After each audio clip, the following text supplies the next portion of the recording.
The sound of the high desert in September is usually a silence so vast it feels like pressure in the ears. In the canyon lands outside Lava Hot Springs, Idaho, the autumn light plays tricks on you. As the sun dips below the lava rock edges of the ridges, the sagebrush turns from a dusty gray to a bruised purple, and the shadows lengthen into shapes that shouldn't be there. On the evening of Wednesday, September 20th, 1995, Bruce Hansen was looking out over his property, watching the twilight settle. It was a ritual of rural life, the final check, the closing of the day. The air was cooling rapidly, carrying that distinct Idaho scent of cured grass and dry earth. Everything was in its place. The horses were settling. The fence lines were static. Then, the landscape moved. It wasn't the skittering motion of a coyote, nor the heavy, clumsy lumber of a black bear. This movement was hydraulic, smooth, low to the ground, and terrifyingly confident. It flowed through the tall grass like oil. Hansen squinted against the dying light. The shape rose just slightly, and a massive head turned. Eyes designed for the savanna night caught the last reflection of the western sky. It was an African lion. The cognitive dissonance of such a moment is violent. The brain rejects the data. This is Idaho. This is cattle country. That is a predator from the Serengeti. But the deep, resonant chuff that vibrated through the canyon air was undeniable. The animal was stalking Hansen's livestock, its shoulder blades pistoning with predatory intent. Hansen didn't freeze. He reacted with the grim pragmatism of a man protecting his livelihood. He raised his rifle, the metal cold against his cheek, and lined up the sights on the impossible silhouette. The gunshot slapped against the canyon walls, rolling away toward the town of Lava Hot Springs like a thunderclap. The animal fell, but as the echo died, a new sound replaced it, a chorus. From the ramshackle compound down the road, a cacophony erupted. Not the barking of dogs, but a deep, guttural roaring that shook the leaves on the aspen trees. It was the sound of a prison riot in the animal kingdom. Hansen returned to his house, his heart hammering a frantic rhythm against his ribs. He looked at his wife, Colleen. His words were short, fractured by the adrenaline. The lions are loose. The sun finished its descent. The darkness took the valley. And the nightmare that the town had whispered about for years had finally, inevitably, walked through the front gate. To understand the violation of that night, you must first understand the victim. Lava Hot Springs is not a place that expects to be besieged. It is a sanctuary. Famous for its mineral-rich geothermal pools, the town is a sensory experience of steam, sulfur, and relaxation. And where the population hovers around 500 souls, it is a community built on the promise of safety and leisure. But travel just a mile or so out of town, off the smooth pavement, and onto the gravel dust of the canyon roads, and the atmosphere shifted. The lushness of the river bottom gave way to the hardscrabble scrub of the foothills. And there, festering like an untreated wound on the landscape, sat LIGER TOWN. It was a fortress of garbage. To the local children, it was a legend. To the neighbors, it was a ticking bomb. The compound, owned by Robert Fieber and Dottie Martin, was an architectural disaster of plywood, chain-link fencing, and wooden pallets tied together with baling wire. It looked less like a zoological park and more like a shanty town in a post-apocalyptic film. For years, the residents of Bannock County had lived in the shadow of this place. They had smelled the ammonia-heavy stench of urine and rotting meat that drifted on the wind when the temperature rose. They had heard the roaring at night, a sound that should have been thrilling, but in this context was merely mournful and threatening. It became a perverse kind of white noise. You would be sitting at your dinner table, passing the potatoes, and through the open window would come the roar of a tiger. You learned to ignore it. You told yourself that the fences held. You told yourself that the authorities knew what they were doing. But the authorities were caught in a bureaucratic deadlock, and the fences were rotting. Robert Fieber and Dottie Martin existed in a reality of their own construction. In their minds, they were saviors, protecting these animals from a cruel world. They were breeding ligers, lion-tiger hybrids that suffer from gigantism and health defects, believing they were creating something majestic. In truth, they were hoarders. But instead of old newspapers and cats, they hoarded apex predators. The animals were kept in pens so small they could barely turn around, standing in their own filth, their muscles atrophying, their minds breaking from the confinement. The tension in the valley was a physical thing, a wire pulled tighter with every passing month. Neighbors had signed petitions. Deputies had visited.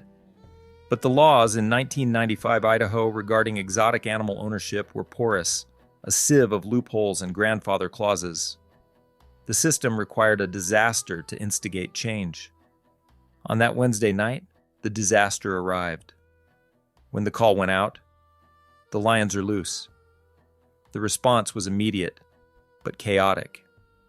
This was not a scenario in the training manual. The Bannock County Sheriff's Department, the Idaho State Police, and Fish and Game officers converged on the scene, their headlights cutting confused arcs through the dust. The geography of the hunt was a nightmare. It was a thicket, a dense tangle of lava rocks, sagebrush, willows, and creek bottoms. It was terrain that offered 1,000 hiding places for a 400-pound cat. As the police cruisers formed a perimeter, blocking the roads, the reality of the situation began to dawn on the officers. They were outgunned. They carried service revolvers and shotguns, weapons designed for human threats. A male African lion has a skull thick enough to deflect a glancing bullet, and a pain threshold that is almost supernatural. The radio traffic was frantic. The sun was gone. The moon was obscured. The only light came from the sweeping beams of the police cruisers, slicing through the blackness. Every shadow that moved could be death. Then, the sightings began. A deputy, heart in his throat, watched a massive shape lope across the road, ignoring the lights, heading toward the creek. Another officer reported eyes, glowing yellow-green orbs, staring back from the brush not 20 yards away. The compound itself was silent now, the gate breached. The owners, Feber and Martin, were reportedly inside or near it, injured, chaotic, and unhelpful. They were shouting about their babies, screaming at the police not to shoot, while the very animals they claimed to love were stalking the perimeter of the police barricade. The decision had to be made, and it had to be made quickly. There was no tranquilizer team on standby. There were no zoo veterinarians with dart rifles capable of dropping a charging lion instantly. The drugs required to sedate a tiger take minutes to work, minutes in which an agitated animal can cover 100 yards and kill a human being. The order came down, heavy with the weight of what it implied. This was not a capture mission. This was a containment mission. Public safety was the absolute, non-negotiable priority. The first volley of shots rang out. Not solitary cracks like Hansen's rifle, but a barrage. Down in the town of Lava Hot Springs, the phone lines began to melt down. The tree of communication, neighbor calling neighbor, lit up. Lock the doors. Bring the dogs inside. Don't let the kids near the windows. The school principal was contacted. The next day, Lava Elementary would not be a place of learning. It would be a fortress. Back at the canyon, the darkness was absolute. A deputy leveled his shotgun at a shape moving in the willows. The animal roared, a sound that vibrated in the officer's chest cavity. He fired. The muzzle flash illuminated a scene from hell, tawny fur, bared teeth, and the desperate, confused aggression of an animal that had known only a cage, suddenly thrust into the terrifying freedom of the night. The system had failed. The fences had fallen. And now, the only law that applied was the law of the jungle, playing out in the backyard of an American small town. The slaughter had begun, but the true horror of what lay inside the compound and the sheer number of animals lurking in the dark would not be fully understood until the sun rose. Dawn in the Idaho high country is usually a moment of clarity. The sun hits the peaks of the Portneuf Range, the shadows retreat, and the world feels ordered again. But on the morning of Thursday, September 21st, the light did not bring order. It brought a grotesque revelation. As the fog lifted off the creek bottoms, the tactical teams and fish and game officers finally got a clear look at what they were dealing with. The thicket that had been a terrifying void the night before was now visible as a tactical nightmare. It wasn't just brush. It was a labyrinth of willows, volcanic rock, and tall grass that could hide an army, let alone a pride of lions. And then, there was the compound itself. It smelled before it was seen. A cloying, sweet-rot scent of spoiled meat and decades of untreated animal waste hung heavy in the morning air. When the responders breached the perimeter, what they found was not a zoo, but a concentration camp for apex predators. The enclosures were a patchwork of insanity. Chain-link fencing was held together with baling wire and hope. Gates were secured with nothing more than rusty padlocks or twisted rope. The ground was a slurry of mud and feces. Piles of bones, cattle, deer, unidentifiable, were scattered in the corners of pens that were far too small for the animals pacing inside them. But the most surreal image, the one that burned itself into the memories of the responders, was the roof. 3 full-grown African lions were prowling on top of a shack, pacing the corrugated metal like gargoyles. They stared down at the armed men, confused and agitated. They weren't hunting. They were cornered. The entire facility was a vertical maze of danger. There was no clear line of sight, no safe zone. Every corner turned could bring a responder face to face with a 500-pound cat. The chaos of the response was palpable. Radio frequencies were jammed. Jurisdiction was blurry. Was this a crime scene? A wildlife management issue? A war zone? In the middle of this were Robert Fieber and Dottie Martin. They had emerged from the night with minor injuries, scratches and bites from one of their pets. But their psychological state was the greater casualty. They were belligerent, weeping, and furious. They screamed at the deputies, calling them murderers. They tried to block the path of the sharpshooters. To them, this wasn't a public safety crisis. It was an invasion. They were the victims of a government conspiracy, not the architects of a disaster. Their defiance added a layer of grotesque absurdity to the scene. While a SWAT team member kept a rifle trained on a tiger crouching in the weeds, the owners were threatening lawsuits. But amidst the shouting and the gunfire, a different kind of mission was forming. A team from the Humane Society, accompanied by a veterinarian, prepared to enter the heart of the compound. Their goal was not to kill, but to salvage what little innocence remained. They moved in a phalanx, surrounded by deputies with weapons raised. The tension was suffocating. They weren't looking for the escapees. They were looking for the survivors. Inside a squalid trailer, amidst the filth of human hoarding that mirrored the animal cages outside, they found them. 5 lion cubs. They were bottle-fed babies, eyes wide and blue, huddling together in a box. They were soft, clumsy, and utterly dependent on the humans who had created this hell. The juxtaposition broke the hearts of the hardened men holding the perimeter. Outside, their fathers and mothers were being dropped by high-caliber rounds, their bodies dragged into piles by front-end loaders. Inside, these cubs were being gently lifted, wrapped in blankets, and carried out past the carnage. It was a moment of profound moral vertigo. The monster narrative collapsed. These weren't monsters. They were victims of a vanity project gone wrong.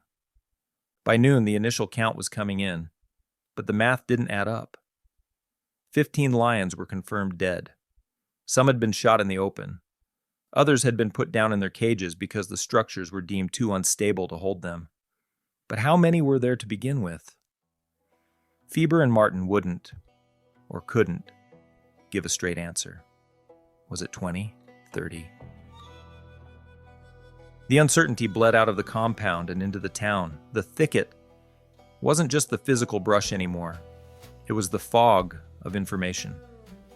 "We think we got them all," a spokesperson said to the press.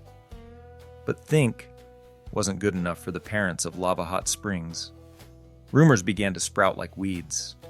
A motorist reported a tiger crossing the highway 3 miles south. A farmer claimed his dog had been taken by something big and fast. The psychological perimeter of the town had been breached. Even if the cages were empty, the fear had escaped.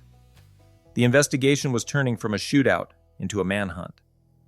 The deputies looked at the dense tree line along the river, at the caves in the lava rock, and knew the truth. If a lion didn't want to be found in this terrain, it wouldn't be found. Not until it was hungry. The sun began to dip on the second day. The adrenaline of the initial breach had faded into a cold, gnawing dread. The siege wasn't over. It was just digging in. If the first night was panic, the following days were a study in psychological erosion. Satellite trucks from major networks parked along the narrow county roads, their dishes aimed at the sky like white sunflowers. Reporters in beige trench coats stood against the backdrop of the Idaho scrub, broadcasting the phrase, "lions in lava," to living rooms in New York and Chicago. For the residents, the arrival of the media wasn't a validation. It was an intrusion. The town of Lava Hot Springs, usually open and welcoming to tourists, closed ranks. This wasn't a show. This was their home. The school became the epicenter of the anxiety. Lava Elementary, a brick building nestled near the hills, felt less like a place of education and more like a bunker. Recess was canceled. The playground, usually a riot of noise and color, stood empty, the swings creaking in the wind. Inside, teachers tried to conduct lessons while keeping one eye on the windows. Every parent who dropped off a child did so with a lingering grip, a hesitation. They scanned the tree line before getting back in their cars. The hunt itself had shifted gears. It was no longer a frantic shootout. It was a slow, methodical grind. The thicket refused to give up its secrets easily. Teams of trackers, armed with high-powered rifles and flanked by dogs, combed the lava fields. The terrain here is unforgiving. Craggy, sharp volcanic rock that tears at boots and offers a million deep fissures for an animal to vanish into. The exhaustion began to set in. Officers who had been awake for 48 hours were running on caffeine and nerves. The problem was the silence. A lion is an ambush predator. It does not announce itself until the final second. The trackers were walking through waist-high brush, knowing that at any moment the grass could explode. Then came the false alarms. In a community on edge, the mind creates monsters. A shadow passing over a porch became a panther. A deer crashing through the woods became a tiger. The sheriff's dispatch was flooded with calls. I saw something by the river. My dogs are barking at the barn. Each call had to be treated as real. Each time the SWAT team would mount up, sirens wailing, only to find nothing but tracks in the dust or a startled cow. The fatigue was dangerous. It dulled reflexes. It bred cynicism. And through it all, Robert Fieber and Dottie Martin remained the eye of the storm. They were pariahs now, trapped in their own legal and social nightmare. They continued to insist that their rights were being violated, that their babies were being murdered without cause. To the community, their lack of contrition was the final insult. They weren't mourning the danger they had put the town in. They were mourning their lost property. By day 6, the count stood at 17 animals dead. But the rumors persisted. "There's one left," the locals whispered. "A big one." The authorities couldn't confirm it. They had done the math, they had counted the carcasses, but without accurate records from the owners, there was no way to be sure. The 0 number was elusive. The town of Lava Hot Springs existed in a suspended state of breath-holding. They waited for the all clear, but it didn't come. The days blurred into a week, 8 days of looking over your shoulder while taking out the trash, 8 days of checking the back seat of the car before getting in. Then, on September 28th, the ghost materialized. It was the scenario everyone had dreaded, the one that kept the mothers of Lava Hot Springs awake at 3 a.m. The lion was not in the remote lava fields. It was not hiding in a cave miles from civilization. It was right there, on the edge of the mundane. Near the elementary school, close to where the asphalt of the town meets the brush of the hillside, the final cat appeared. It was emaciated, thirsty, and desperate. It had likely been moving in the shadows for a week, skirting the edge of the dragnet, watching the lights, listening to the sirens. But hunger overrides caution. Wonnie Peters, a local resident, spotted the animal. It wasn't a fleeting shadow this time. It was a physical reality, golden, massive, and undeniable. The confrontation was stripped of all cinematic glory. There was no dramatic music, no slow-motion realization. It was just a man with a gun facing a beast that had no place in his world. Peters took the shot. The report of the rifle was the period at the end of a terrifying sentence. The animal collapsed. The last breath of the LIGER TOWN escape hissed out into the Idaho dirt. When the confirmation came over the radio, one male lion down, threat neutralized. The relief wasn't a cheer. It was a collective exhale. The school doors unlocked. The playground swings were no longer haunted. The siege was over, but the cleanup was just beginning. In the days that followed, the county took no chances. The legal wrangling was brutal but decisive. The compound was condemned. This wasn't just an eviction. Heavy machinery rolled in, bulldozers and backhoes, their steel tracks grinding the fortress of garbage into splinters. The plywood shacks where tigers had paced were flattened. The chain-link fences that had failed so spectacularly were rolled up like balls of wire yarn. Then came the fire. A massive burn pile was constructed. The debris of LIGER TOWN, the pallets, the bedding, the remnants of the nightmare, was set ablaze. A pillar of black smoke rose into the clear autumn sky, visible for miles. It was a purification ritual. The town watched it burn, smelling the acrid smoke, feeling a grim satisfaction. They were cauterizing the wound. Feber and Martin were eventually convicted on misdemeanor charges of animal cruelty and maintaining a public nuisance. It felt like a slap on the wrist to many. A legal inadequacy that mirrored the regulatory failures that had allowed the place to exist. They left, drifting away into obscurity, leaving behind only the scars on the land and the psyche of the town. Today, if you drive past the site, you might miss it entirely. A private residence stands there now, neat and ordinary. The grass has grown over the blood and the mud. The silence of the canyon has returned, vast and pressuring. But the echo remains. Talk to the people of Lava Hot Springs who were there in September of 1995. They don't talk about the politics of exotic animal ownership. They talk about the feeling of the hair standing up on the back of their necks. They talk about the sound of a lion roaring in the darkness, a sound so primal it bypassed their modern logic and spoke directly to the DNA of their ancestors. They remember the week the food chain inverted. They remember the week they were not the masters of their domain, but prey hiding in their homes, waiting for the monsters to go away. The lions are gone. The ashes are cold. But in the quiet of a September twilight, when the wind moves through the sagebrush just so, you can still feel it. The shadow of the abyss, watching from the edge of the light. That was LIGER TOWN, written and performed by the author, me, James Cawley. It's a chilling thought, isn't it? How quickly the world we think we've tamed can tilt on its axis.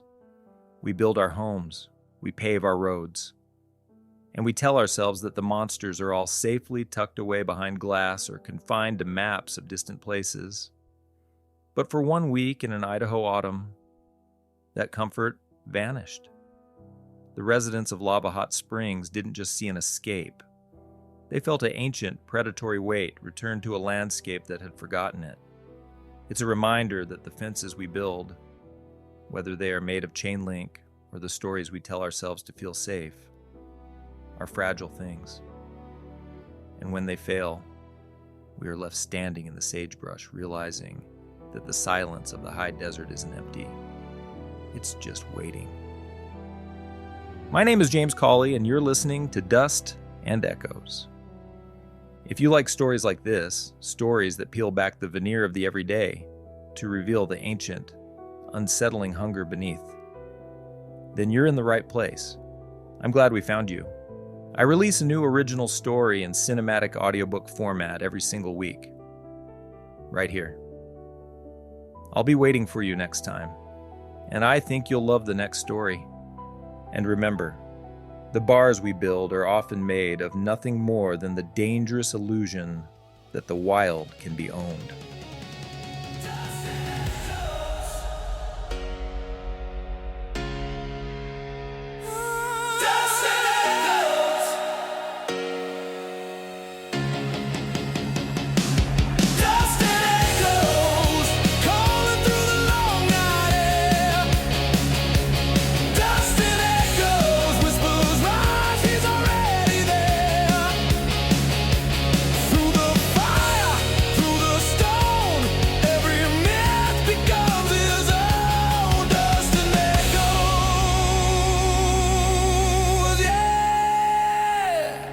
Dust and echoes.